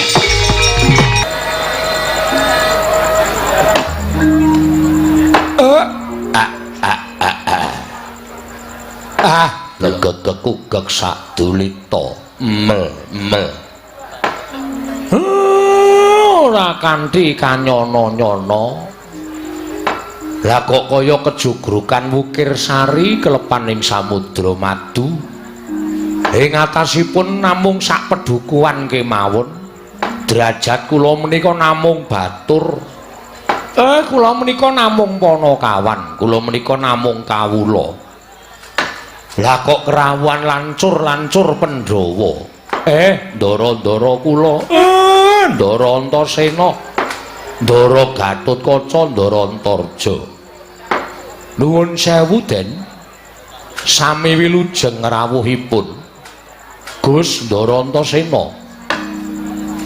Pangestune kakene Semar slamet aku. Ora nemu lanan Swijawa, aku ngaturke bektiku katur ya kek. Ampun wawayadat. Kula niki ming batur, kula niku batur ingkang Rama. Kula niku Panakawaning Pandhawa kok sampeyan ngaturke bekti kalih kula. Nek nganti dipun mirengaken para kawula sak pedukuhan Karang Kadempel mangke ndak dikira Semar menika wong kemewat. Semar niku ndak dikira wong sing sombong umuk kalih kawula kula. Kek Ndara Antasena pripun? Najan kakene Semar ora nampa sembahku, ning aku tetep ngaturake sembah marang kakene Semar. Mergo saka penyawange Antasena lenggahing kakene Semar ana ing pedukuhan Karang Kadempel iki ora mantra-mantra wujuding Panakawan. Nanging gak sawang kaya pangejawantaing Sang Hyang Bathara Ismaya ingkang nyalira marang kakekne Semar Badranaya. Mula aku wani ngaturke sembah lan aku percaya kakekne Semar nampa sembahku ora bakal ana walang sangere. Pun. Ampun kebangetan sampeyan ngendika kaya ngoten mengki nek dirungokke anak-anak kula ndak dosaya gembelo sirahe. Kula tampi dawah sami-sami den dipun sekecaken anggenipun lenggah. Kaya wis ora kurang prayoga praptaku kek ana ing pedukuhan Karang Kadempel. Ndara Gatotkaca wilujeng. Pangestune Siwa Semar slamet tekaku. Aku ngaturake basaku katura Siwanayantaka. Nggih, kula tampi dawah sami-sami. Dipun sekecaken lenggahipun nggih Den. Iya, Siwa Semar kaya wis ora kurang prayoga. Ndara Antarja wilujeng. Pangestune Siwanayantaka slamet tekaku. Aku ngaturke sembahku katur marang ngersaning Siwanayantaka. Kula tampi dawah sami-sami. Dipun sekecaken lenggahipun nggih Den. Iya. Siwanayantaka kaya wis ora kurang prayoga praptaku ana ing Karang Kadempel. Nuwun sewu. Gandeng nggih swasana wonten ing dusun sarwa-sarwi sami kirang ing samukawisipun kula nyuwun pangapunten ingkang mestenipun ndara-ndara kula menika mboten pantes lenggah wonten ing pedukuhan kula. Ning gandeng niki kula mboten ngarepake rawuh sampeyan ming sampeyan sing padha rawuh enten padukuhan mula nggih sak wontenipun nggih Den kaya wis kepenak nggonku prapta ning padukuhan Karang Kadempel kene kae. Wis ora kurang apa wae, malah rasaku saya wis kepenak sarta jenak nggonku mapan ana ing Pandhawa pedukuhan Karang Kadempel. Papan lengganing Ki Semar Badranaya. Nggih, matur nuwun, matur nuwun. Nala Gareng Petruk Bagong ngaturna sembah karo bendaramu ingkang katemben rawuh iki tole aja nganti ngilangke tata krama. Ngestaken dawuh Pak. Ndara Antasena kula ngaturaken bekti kula kunjuk. Yo tak tampa reng. Pangestuku Tampanono. Kula pundi nggo jimat paripe dayana ing kasantosan. Ndara Gatotkaca kula ngaturaken sembah pangabekti kula kunjuk. Yo nula garing tak tampa. Pangestuku Tampanono. Niki sanget anggen kawula dadosaken jimat paripe. Ndara Antarja kula ngaturaken sembah pangabekti kula kunjuk. Yo nula garing tak tampa. Pangestuku Tampanono yo nula garing. Kula pundi nggo jimat paripe dayana ing kasantosan dipun sekecaken anggenipun sami lenggah wonten ing pendhapinipun Bapak Semar Badranaya. Ya wis ora kurang kepenak praptaku ning pendhapaning bapakmu iki reng. Bekti kula kunjuk Dun, Ndara Antasena. Petruk tak tampa pangestuku Tampanono. Ndara Gatotkaca bekti kula kunjuk, ya Petruk tak tampa pangestuku Tampanono. Ndara Antarja bekti kula kunjuk, ya Petruk tak tampa pangestuku Tampanono. Niki dipun sekecaken baipun nggih Den. Ya terus wis ora kurang prayoga praptaku ning Karang Kadempel kene. Ndara Antasena kula ngaturaken sembah pangabekti kula kunjuk. Ya Gong tak tampa pangestuku Tampanono. Kula cancang bocah ini kesuwen Gong. Kesuwen wis langsung terus wae ngono. Omonganmu ki kula cancang bocah ini dumaweng wijang rumeketing Perdaya Sewu aku dawa banget. Kula tampi Jawa sami-sami nggih Den. Ya. Ndara Gatotkaca, ya Bagong kula tampi kosike. Aja kesusu ngenteni kono. Engko kesuwen ora. Ya Bagong pangestuku Tampanono. Kula pundi nggo jimat paripe. Ndara Antarja bekti kula kan kunjuk. Ya Bagong tak tampa pangestuku Tampanono. Kula pundi nggo jimat paripun dipun sekecangan. Ora cetha njokan. Ya Gong wis ora kurang kepenak praptaku. Matur sembah suwun. Nuwun sewu. Enten apa niki kok kaya janur gunung kadingaren sami rawuh enten Karang Kadempel. Napa pancen diutus bendara kula Pandhawa, napa pancen saka kersane ndara-ndara kula lancur-lancur Pandhawa. Upami rawuh sampeyan menika badhe paring pidana dhateng Semar, keluputan napa sing pun kula lakoni? Ning nek ajeng paring ganjaran lelabuhan apa sing pun kula tindake, kula tak nyadong dawuh. Nyadong dawuh pengendhanipun Ndara Antasena, Ndara Gatotkaca, Ndara Antarja. Iki ngene kae. Praptaku ning Karang Kadempel iki ora diutus dening Kepunden Pandhawa nanging pancen saka karepku lan karepe Kakang Gatotkaca apa dening Kakang Antarja. Wigatosipun kabar sing tak tampa kakek bakal duwe gawe. Sing kandha sinten? Kula ora ndek gawe napa-napa, Kek. Nek pancen kakek Semar kuwi duwe gawe, anak-anak Pandhawa ora bakal wisuh lumuh ngentasi perkara. Tegese ora bakal meneng wae, ning mesti kudu cawe-cawe. Mergo aku ngrumangsani lelabuhane kakek Semar kelawan Pundenku Pandhawa kuwi wis gedhe, mudune marang para putra Pandhawa. Nek nganti kakekne Semar duwe gawe, kok anak-anak Pandhawa iki padha meneng wae, terus menyang endi rasa matur nuwuning para putra-putra Pandhawa marang kakekne Semar. Terus menyang endi rasa tepa seliraning putra-putra Pandhawa marang kakekne Semar. Kakang Gatotkaca kuwi tau-tate nampa pangudangmu, tau-tate mbok mong. Aku ya tau-tate mbok mong. Kakang Antarja ya tau-tate dimong dening kakekne Semar lan sak anak-anakmu kabeh, Garing, Petruk lan Bagong. Nek nganti kakekne Semar duwe gawe kok aku karo Kakang Gatotkaca, Kakang Antarja ora cawe-cawe, doh nyono cerak nyono padha mestani yen anak-anak Pandhawa kuwi suwijining nom-noman sing ora ngerti males kabecikan kelawan wong tuwa, luwih-luwih marang kakekne Semar Badranaya. Handrah ingkang beswita rum Prabu malah saru dipun presani para kawula alit. Ing antasipun Koko Prabu kok ngladeni kaliyan Bagong menika rak saru. Koko Prabu menika Nalindra, Bagong menika namung dapur kere kemawon. Namung Panakawan manungsa ora tatanan. Lah apa ora ngewewake rasane nata mandura Prabu Kuladewa dikembari karo wujute Bagong padha karo pun Kakang ora trima rasane atiku. Wah jejueng kuandane. Tak luweng kuandane. Koko Prabu Landri emut ora. Koko Prabu Landri emut sampun ngantos ngladosi dateng Bagong jangan malah pirang piyambak Prabu. Ya prawata ya.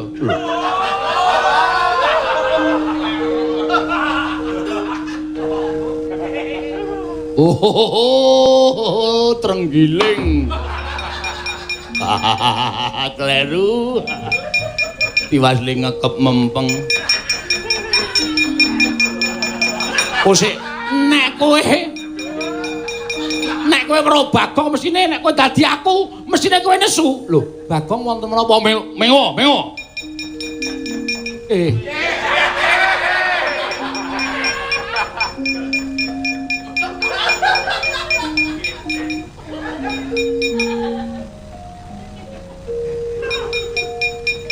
Bagong kok iki Bagong to? Yai Kresna iya. Iya. Aja percaya kuwi Bagong kuwi. Inggih kula ngertos wong kula niku ya isih cetha paningalipun wong nuwun sewu pasuryanipun kados mekaten rupane we Bagong ngono kok. Kula menika sampun ngertos. Piye? Aku njaluk pengadilan. Piye monggo babagan kayu jati wangi aku mana dinai ijol kayu Kalimantan.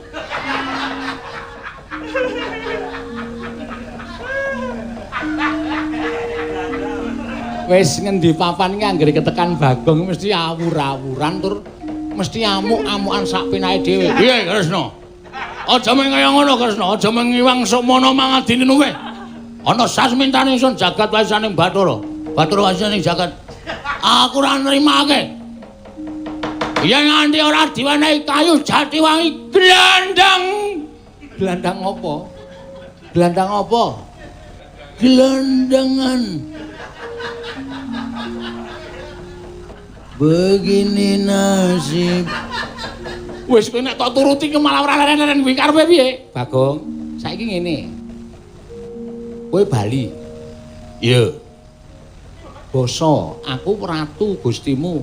Lho, aku Baladewa. Wis to, rasa aneh-aneh. Aku ki wis ngerti nek kowe Bagong. Aja ngawur. Aku Baladewa. Iya wis. Ngaten ki mawon Koko Prabu. Wah, kowe aja manut. Koko Prabu Baladewa Bagong kula suwun kondur. Bali nanti. Iki wonten Karangadempel matur kalian Kakang Semar. Bilih kayu jati wangi kedah dipun pendhet dening Kakang Semar Priyambak. Ngaten nggih Koko Prabu? Iya, Kresna. Ing Sri Baladewa Narpati Tuwi Nareswara Kresna kalangkung tresnandra marang Diabanon Cinawi. Setan ratatanan malah suluh bareng.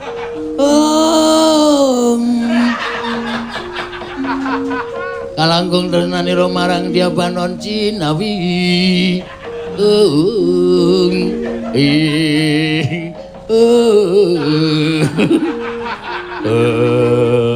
Meng sing kok dibolan baleni. Kula niku ngampet ket wae ora iso tenan. Ora mulai bakok. Menang.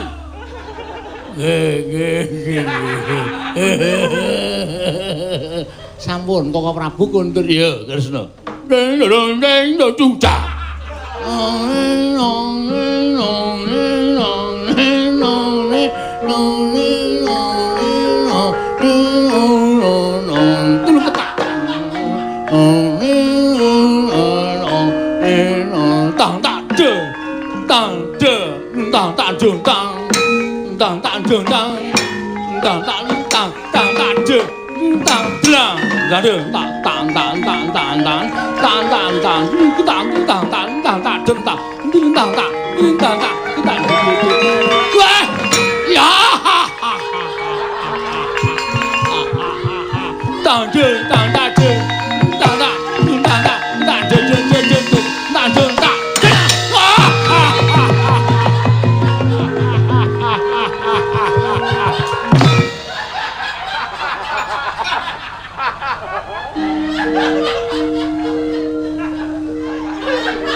Kok Prabu we gumujeng kok.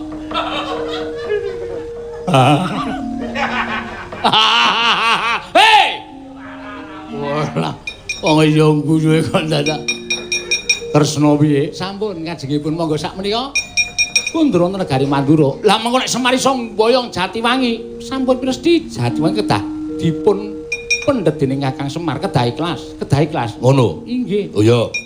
dinteni tekaning Semar ning negara Mandura. Monggo kula dherekaken oh Prabu.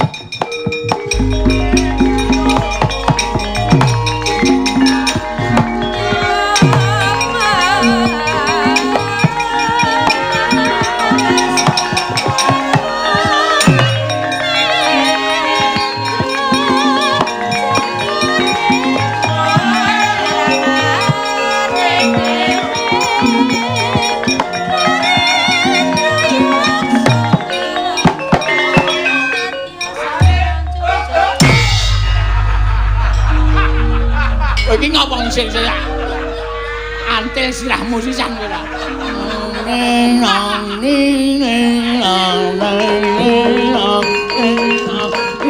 Tak cung. Waduh. Keseran. Tak cung. Tak dung tak dung. Cia.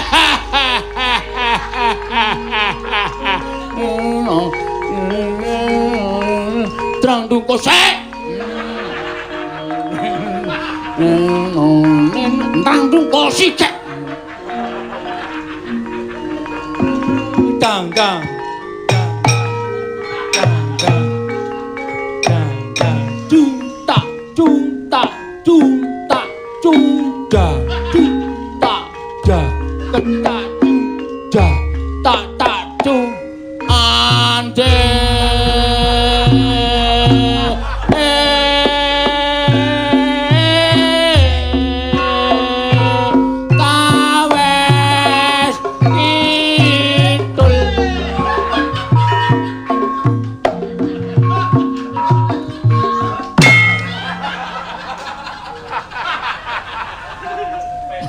Kowe senengane bebeda senengane Bagong kok kowe ora.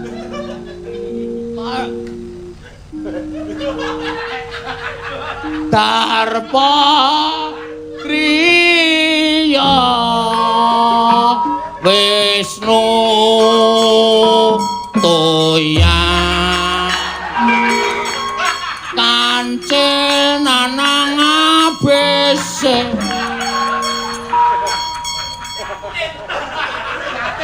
Wong Ketawang kok cakepane jenenge Wiyaga. Yaten keli bule padha ande. Ye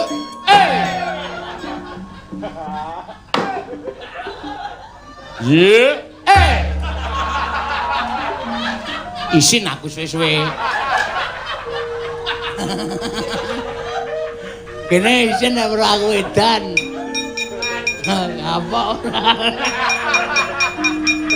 Gong, salin kene ayo gojek nang nggon gara-gara. Yo.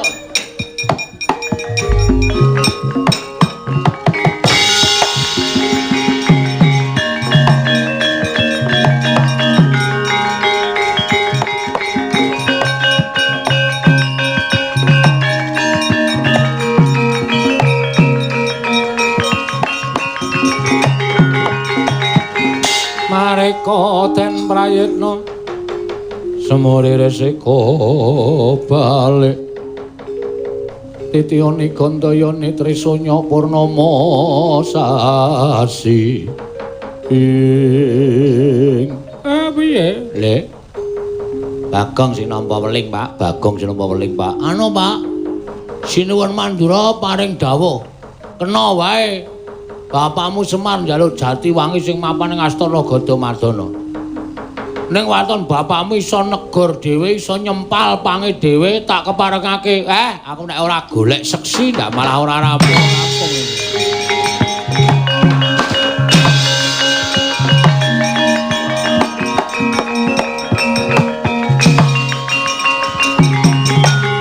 Sing abot dhewe ya ming kae. Nek Kurawa liyane aku iso nandangi gawe nek bareng kae lho. Banting jotos-tos. Banting jotos ciwit banting bengkal. Kowe nek dikenali apa ora isin? Monggo ditonton Piyai Karang Kadempel semene akeh kok adhe iki jagoan kok ming dibanting-ting. Aku ya gumen. Aku ya ngantem lho Jero mangko. Pas ondol jil. Ora apa-apa tak antem jil lho. Aku disaut ngene lho. Bandeng. Ora kaya ora kuat kok. Arep bales ya aku. Arep bales ora. Ora kuat kok dadak arep bales ora. Iki karo aku nek ora mlayu nek ngersane Ndarantasena, ora njaluk sak biyantu Ndarantasena, kalah go.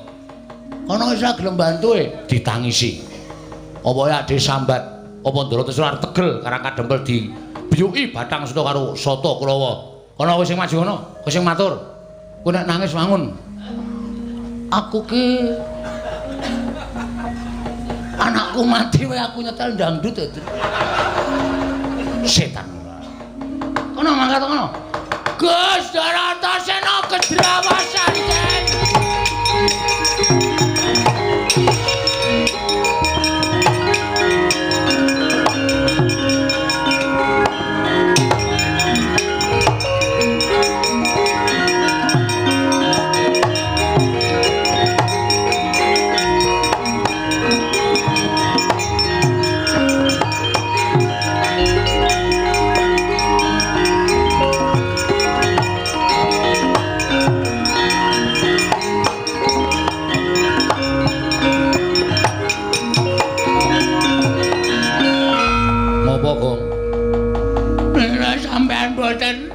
Bantu kalih kula kalih Petra karang kacempel bumi aku Jara.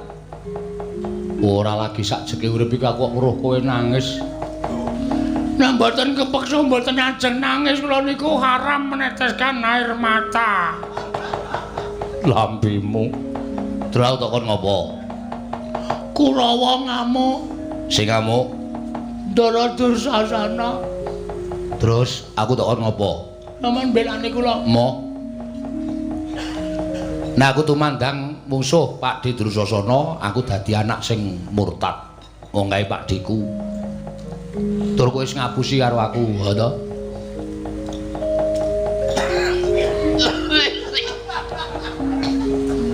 Ngapusi masalah napa e? Kowe mau wis goroh karo Kakang Garwaca karo Kakang Turjo. Jare Simbah Sekuni nggawa pedhang arep nyabet gulune bapakmu. Ngapusi ora? Nggih. Kenapa ngapusi? Ngapusi ning apik kedadeane, kok apik. Sampeyan kalih kula kudu duwe semangat ngadepi para Sata Kurawa. Ning ra rasa tak perlu ngapusi. Nek sampeyan ora tak apusi, sampeyan mboten ajeng belani para putra-putrane bapak klebu kula Gareng kalih Petruk. Kalih Karang Kadempel mboten ajeng mambelani. Ora usah dadak mbok apusi aku mbelani. Kula sampeyan niku kulino ngapusi arep Satya ning sampeyan niku kulino ngapusi. Lambemu juga. Tak totok lho kowe. Omong-omongan apik-apik kok ngunekke benerane lambene. Lah piye saiki kok kon piye? Kula diwangi. Aku ngewangi kowe gelem. Nek pancen kowe wani tenan kowe maju mungsuh Pak Didrasana. Aku wis maju. Kalah. Wis teman-teman. Wis. Wah iki mau ana HP tak video. Tak tuduhke sampeyan sampeyan maide. Ra nyenengke wonge. Yen nyenengke golek wong liya kon ngewangi. Ya wis sampe wae nyenengke. Nyenengke tenan sampeyanku jan gemeske pokoke. Wong kok cangkeme mencla-mencle. Wis tak ewangi. Ning ora aku sing temandang. Terus aku tak mancing ning awakmu. Tengri? Carane? Ayo mlebu ning awakmu. Wah, tenan bedah. Mlebu ki ora kok mlebu kabeh. Wah, nek aku ya tak kabehke. Rugi kok ya. Maksude iki ora mlebu sak ragane. Terus mingsuk makuthuk mlebu ning awakmu kowe engko dadi wong digdaya. Yakin? Tenan. Serius? Iya. Carane? Liwat pundi? Liwat cangkem? Ora. Napa liwat mburi? Mburi niku ciut ning ombo. Enggak mon. Moh ngampet-ambegan. Ngampet-ambegan. Wis, kowe meneng bae, merem. Nggih. Kok iso melek? Telapuane cupet ya. Hidupe iki cupet. Ya wis, ngampet-ambegan. Wis aku tak mlebu ning awakmu ya. Nek wis mlebu ning awakmu kowe engko mungsuh Pak Didrusra nek lumrah mesti menang. Serasa kuwatir. Aku tak mlebu ning awakmu. Kowe engko iso apa-apa. Wis ngono wae, Gong. Toto-toto lahir batin. Slamodar. Omong wae ora. Ya njaluk ngapura. Wis kek ngempet-empekan. Ing tan samar pamoring sukma sinukmaya. Winayu ing asepi. Oh. Gong. Kaya tak takon Petruk dadane ditato jantung barang iki men apa? Ajebul ana masalah kok ngene kok jireh kepati-pati. Wis, nek pancen kowe do ora wani kan tak tandangane. Wis kana mulih-mulih omong karo bapak aku pamit mati. Gong, cangkeme ora blangan. Aja sok nyebut mati. Mati ki nek ora mati ra awake utawa mati menungsane kok nek mati rezekine. Ben. Kowe ndang krasa wae 3 sasi mati rezekimu ki. Hah? Isi arep ditambah sesasi mati rezekimu kuwi. Ya melet-melet kowe. Iya ning ra ya ngawas ora iso nganggo peraturan apa kowe ora nek dinengke manut ngelih sesasi. Ha iya. 2 dina wis melet-melet e. Minggat. Kok malah ditunjung. Lunga. Iki Baladewa tekan kene tandangane. Nek nganti kowe ana apa-apa, ra wis percaya aku. Aku iki wonge penemu aku wae yang bener wis ora bakal aku wong bener kok kalahi ora bakal arepmu. Aku piye, Gong? Ana tuku rokok meneh. Tuku rokok meneh. Wis e. Wis tuku meneh sewadang kok udut mboko 5. Ana guys. Ngelulu. Seneng ngelulu arep. Ngelulu ya men. Aku lagi esmosi bengi. Iya nek ora san dadak bengok-bengok kaya ngono kuwi nek sesuk bengi suarane entek ora. Tuku. Suara kok tuku ora. Juru wicara. Juru wicara apa? Ayo tukang ngomong. Oke. Aku nek ngomong wis. Sing dadi juru wicara sapa? Kula. Bagong. Nggih. Yen ngono Bagong lungguhe ngarep. Ngandel ora. Ya, mundur. Ya. Ning ati-ati lho, Gong, ora sembrono lho. Nang wis pokoke iki sing iso ngladeni mung aku. Nek ora aku ora iso ngladeni. Wis, ampun. Saiki aku tak takon. Nggih. Apa sebabe kok dadi gruduk tekan negara Mandura? Apa ya, Tru? Ambo, aku iki juru wicara kok radong. Juru wicara ki wis ngerti wigatine apa karepe apa. Menika ngaten sinuwun. Kepareng ngaturaken tebah Siti Sekol bilung teling kron kelapa ampun tak mbah bilung wonten patulan nggih kula munjatun sapaduka Gusti kula sing nata Prabu Baladewa. Ya, ora dadi ngopo. Ing sepisan kula ngaturaken sembah mabekti Petruk gareng ngaturaken sembah mabekti ugi sejatosipun sowan kula mboten saking pikajengan kula piyambak. Namung kula menika dipun utus dening Bapak Semar. Lho, bapakmu Semar? Nggih, bapak kula Semar. Dong ora sembrono kok ndak nek kono nesu bahaya. Santai. Bapakmu kok anak-anake tekan Goro Mandura iki wigatine apa? Ah menika ngaten sing. Bapak Semar menika di masa pandemi menika damel kegiatan. Kegiatanipun mboten sami kejawi namung damel padepokan. Lho, bapakmu gawe padepokan? Nggih. Lah wigatosipun padepokan menika dipun damel menika kagem papan panglempahipun para kawula supaya ing mriku mangke saged wonten kegiatan-kegiatan ingkang sipatipun positif. Tegese piye kuwi sing positif kok dipresake? Maksude kegiatan positif menika kegiatan sing apik-apik. Oh ngono. Nggih. Ning bapak niku terus nalika semanten semedi. Wah, bapakmu semedi. Nggih.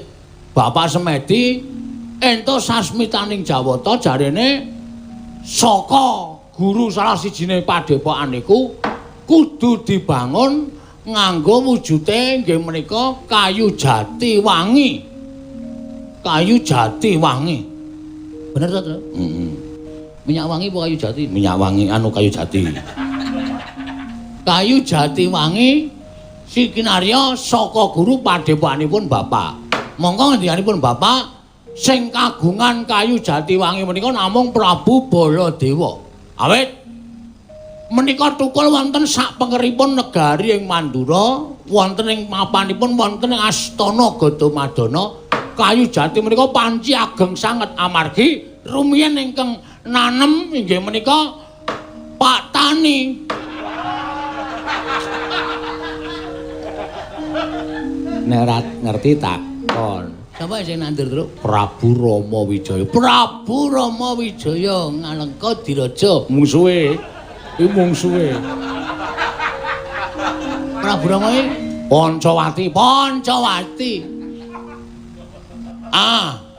Gandeng bapak mbiyen niku kula ya kelingan tau ngetutke Prabu Rama Wijaya, kula ya tau ngetutke Prabu Rama Wijaya. Ala apa?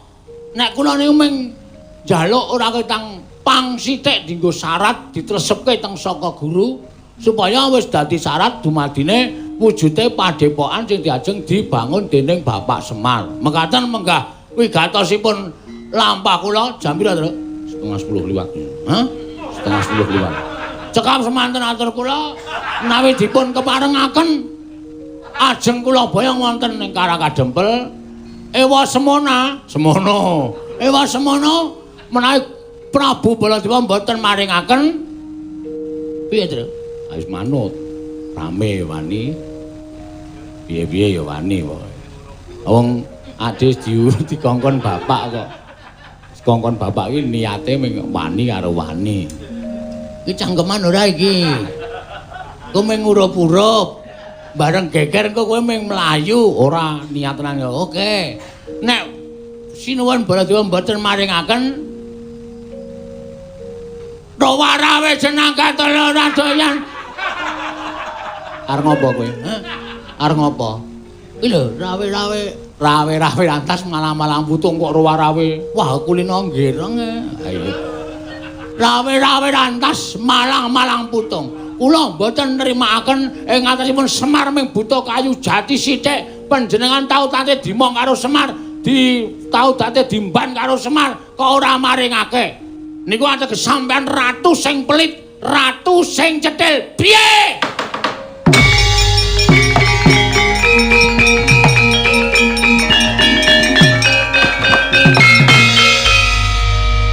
Tak golek rokok sik ya, Tru. Aku titip reng. Wes aku ora ndedit ya iki titip gawanan sisan yo. Yo, reng. Rene yo. Ora asa, iki gawanan sisan. Aku apal karo watake. Gayane do tuku rokok ngardo minggate kok. Bagong. Nun. Kowe guneman ngono wis tok pikir urung? Kowe guneman kaya ngono wis tok pikir apa urung? Mesine wis nek ora dipikir ya ora metu cangkem. Wong guneman iki mesti tekan pikiran sik kok. Wis aku tak takon karo kowe. Kowe ngerti ora? Kayu jati wangi sing tukul ning Astana Gadamadana kuwi kae aja mung tok anggap kayu jati lumrah. Kae jati pusaka. Waduh. Jati pusaka. Mergo kae sing nandur eyangku ya kuwi Eyang Rama Wijaya. Aku ki turune Eyang Rama Wijaya. Sapa wae ora kena nyenggol kayu jati wangi lak kok dadi bapakmu kepengin bangun padepokan wae kok dadak nganggo syarat kayu jati wangi.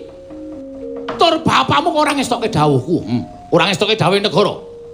Iki rak wancine akeh penyakit ora kena. Padha sakepenake dhewe mlumpuk-mlumpuk, ora kena padha sakepenake dhewe.